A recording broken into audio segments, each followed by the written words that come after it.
Welcome to JH. In this guide, I will demonstrate the simple process of removing a workspace in ClickUp. To begin, navigate to your profile icon at the top and select it. From the drop-down menu, find and click on Settings.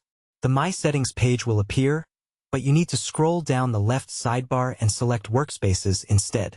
Now choose the specific workspace you intend to remove. For this example, I am selecting workspace number 2. Once the page loads, locate the Delete Workspace button and click it. Please remember that this action is permanent and cannot be undone. Deleting a workspace erases all associated files, tasks, and historical data. To finalize the deletion, you must type the exact name of the workspace into the confirmation field. After entering the name, proceed with the deletion. Thanks for watching. If you found this helpful, please like the video and subscribe for more tutorials. See you in the next one.